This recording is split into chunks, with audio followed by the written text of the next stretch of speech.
और अब फिक्र की पॉलिटिकल फाइल खोलते हैं। बात बैटल ऑफ बंगाल की, जहां ईडी की छापेमारी के विरुद्ध कोलकाता से दिल्ली तक राजनीतिक हंगामा खड़ा हो गया है।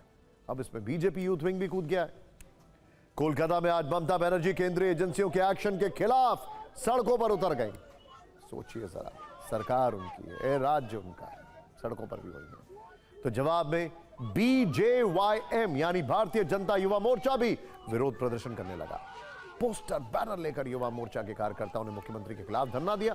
कल ईडी ने पॉलिटिकल कंसल्टेंसी फर्म आईपैक के डायरेक्टर और टीएमसी मीडिया सेल के इंचार्ज प्रतीक जैन के घर और दफ्तर समेत 10 जगहों पर छापे मारे थे। आज इसके खिलाफ ममता बनर्जी ने कोलकाता में और उनके सांसदों ने दिल्ली में प्रदर्शन किया है।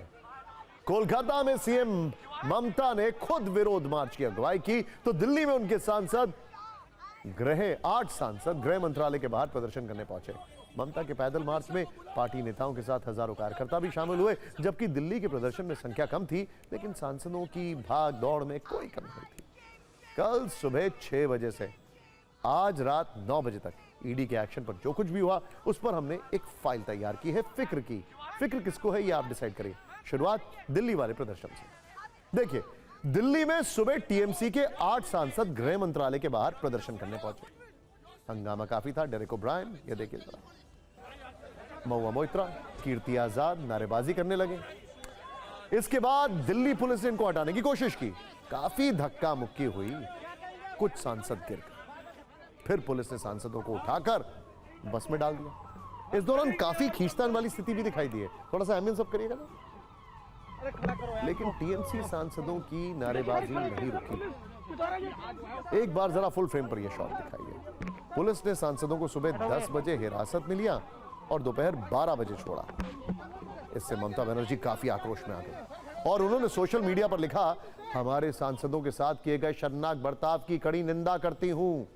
गृह मंत्री के ऑफिस के बाहर विरोध प्रदर्शन करने के अपने लोकतांत्रिक अधिकार का इस्तेमाल करने के लिए चुने हुए प्रतिनिधियों को सड़कों पर घसीटना कानून लागू करना नहीं है, ये वर्दी में घमंड है।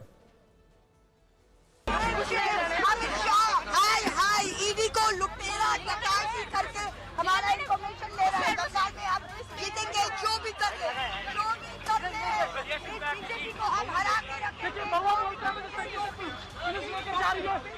क्या कहेंगे आप करेंगे कि आप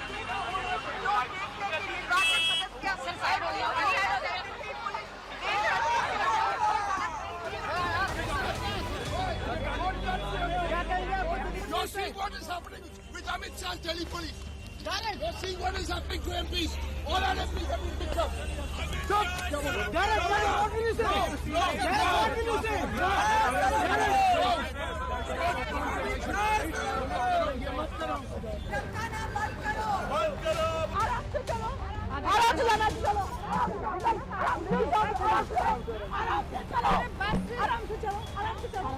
उल्टा चोर कोतवाल को डांटे वाली परिस्थिति बनी हुई है। आप देखिए पुलिस कैसे धक्का दे रही है। हम शांतिपूर्ण तरीके से खड़े हैं, हम किसी प्रकार से किसी को तंग नहीं कर रहे हैं, लेकिन उसके बावजूद यह हो रहा है। दिल्ली में टीएमसी सांसदों के प्रदर्शन पर फुल स्टॉप लगा तो ममता ने कोलकाता में मार्च निकाल दिया। उनका विरोध मार्च 8B बस स्टैंड इलाके से शुरू हुआ। Excuse me. एक दिन पहले जब ईडी ने आईपैक के दफ्तर और डायरेक्टर प्रतीक जैन के घर पर छापेमारी की थी, तो मुख्यमंत्री प्रतीक जैन के घर भी पहुंची थी और छापेमारी के दौरान वो आईपैक के दफ्तर के बाहर कई घंटों तक मौजूद थी। ममता सिर्फ विरोध प्रदर्शन पर नहीं रुकी। ममता बनर्जी ने शुक्रवार को ईडी के खिलाफ 2 शिकायतें कराई हैं दर्ज। ये शिकायतें आईपैक के ऑफिस और इसके प्रमुख प्रतीक जैन के घर पर हुई छापों से जुड़ी हैं। इन शिकायतों के आधार पर कोलकाता और विधान नगर पुलिस ने एफआईआर दर्ज की है और जांच शुरू कर दी है। आज सकाल 8টায় দিল্লির কুয়াশা ঠান্ডার মধ্যে আমাদের এমপিরা প্রতিবাদ করেছে, তাদের চ্যাংদোলা করে অত্যাচার করে টেনে নিয়ে গেছেন। আর এখানে লাল কার্পেট বিছিয়ে পুলিশ আপনাদের মিটিং করায়, কোর্টের পারমিশন নিয়ে আসেন, সব তো দখল করেছেন, মহারাষ্ট্র জোর করে দখল করেছেন। আমি চ্যালেঞ্জ করে বলছি, হরিয়ানা জোর করে দখল করেছেন। বিহার জোর করে দখল করেছেন, অনেক রাজ্য জোর করে দখল করেছেন, এখন ভাবছেন বাংলা দখল করবেন। वैसे राजनीतिक लड़ाई बयानों और सड़कों पर प्रदर्शन के अलावा कोर्ट में भी पहुंच चुकी है। ईडी और टीएमसी दोनों ने कलकत्ता हाईकोर्ट में एक दूसरे के खिलाफ याचिका दायर की है। ईडी ने ममता बनर्जी पर जांच में बाधा डालने और छापेमारी के दौरान दस्तावेज के साथ साथ डिजिटल सबूतों को जबरन छीनने का आरोप लगाया है।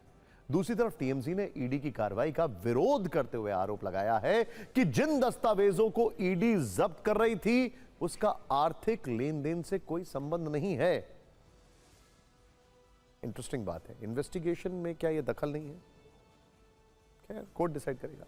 आज दोपहर बाद जब हाईकोर्ट में सुनवाई शुरू होने वाली थी तो कोर्ट रूम में वकीलों और इंटर्न्स की भारी भीड़ जमा हो गई।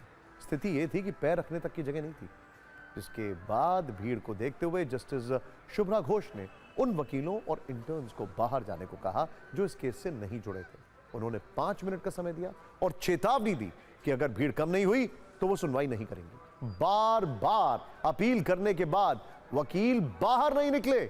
इस दौरान वकीलों के बीच धक्का मुक्की और बहस शुरू हो गई, जिसके बाद जस्टिस घोष ने सुनवाई स्थगित कर दी।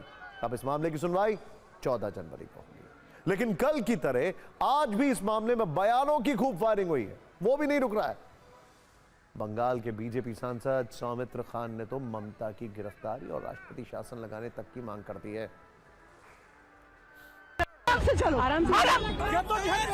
Sometime they will go and घेराव the election commission. Huh?